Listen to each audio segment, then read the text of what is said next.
Belum pernah kita pemerintah menguasai, memiliki jumlah tonase beras sebesar sekarang. Saudara-saudara, ini suatu prestasi.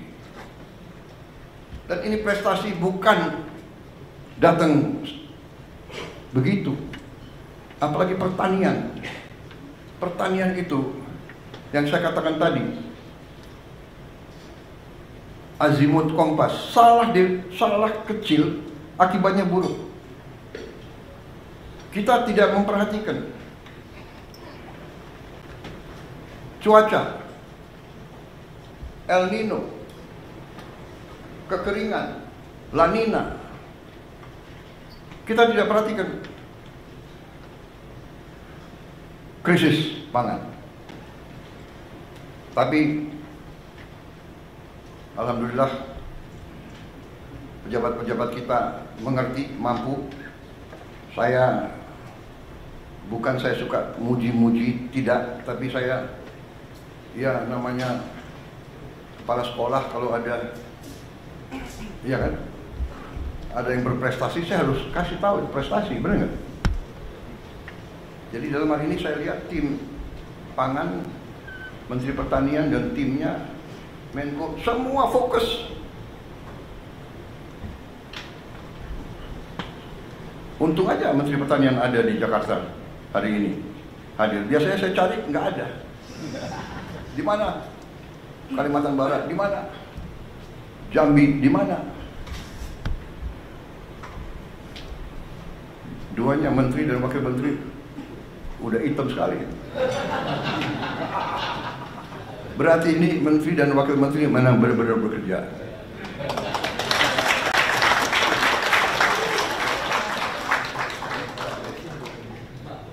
Kalau nggak hitam malah saya curiga.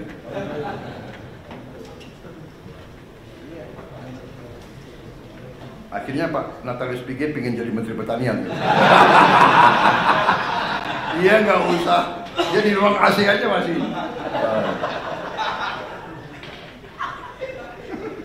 Saudara-saudara, ini suatu prestasi saya. Saya merasakan karena hari ini saya terima tadi pagi, saya terima saudara Hun Sen dari Kamboja. Dia 38 tahun jadi Perdana Menteri. Sekarang dia naik jadi Presiden Senat. Ya. Dia datang, yang pertama dia bicara. Karena tadi yang jemput beliau adalah Menteri Dalam Negeri. Ya. Yang pertama disampaikan adalah kami perhatikan bahwa prestasi Indonesia luar biasa. Produksi berasnya sangat naik sampai berlimpah. Ini akan berpengaruh kepada kita. Karena biasanya Indonesia beli beras dari kita.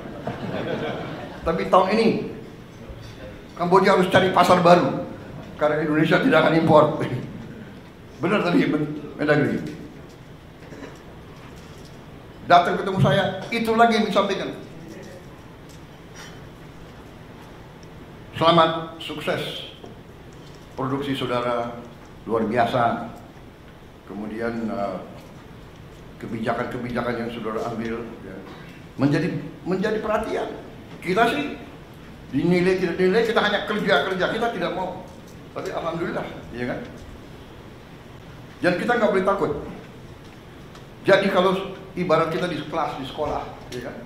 Kalau kita belajar benar, kita ikut ujian yang benar, nilai kita bagus, pasti ada yang nggak suka sama kita kan?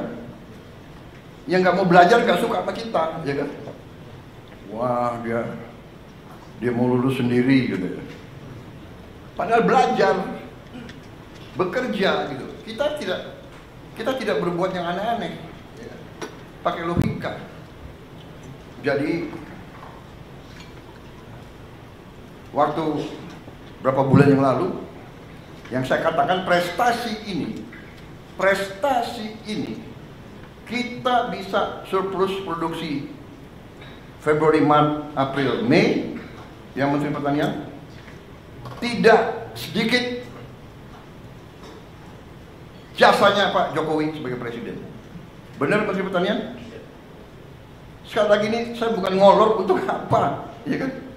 Beliau udah di Solo, ya kan? Tapi saya harus katakan, karena itu benar. Beliau masih Presiden. Kebetulan Menteri Pertanian lowong, kosong kan? Iya kan? Pejabat sebelumnya ya ada masalah sedikit, kosong.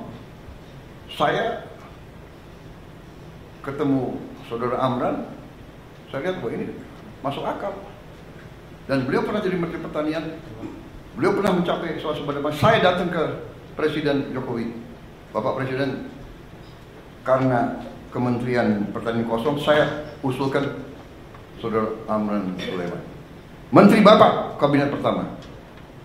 Mungkin Pak Jokowi terkesan juga sama saya kan, ini Menteri Pertahanan kok mengusulkan Menteri Pertanian.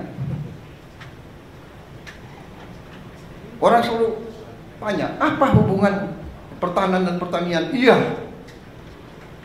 tanpa pangan nggak ada tentara. Mau perang pakai apa? Pakai senjata, nggak ada makan, ya nggak bisa jalan prajurit itu. Dan yang kedua, Menteri Pertahanan waktu itu, ya kan, terpilih sebagai presiden yang akan datang waktu itu. Iya kan? Jadi saya berkepentingan, ini saya salah. Pak Jokowi, dalam hati Pak Jokowi berpikir pasti begini. Nanti Mas Gibran tanya beliau, tanya Bapak. Ini Menhan saya kan ketua Gerindra, kenapa nggak usulkan kader Gerindra? Nah, karena saudara-saudara, ini saya ajak, karena kalau udah urusan negara, bangsa dan rakyat, partai harus kedua. Partai harus kedua. Saya pun dari partai-partai yang ada, saya selalu minta, Anda silakan, tapi saya minta yang saudara ajukan yang terbaik.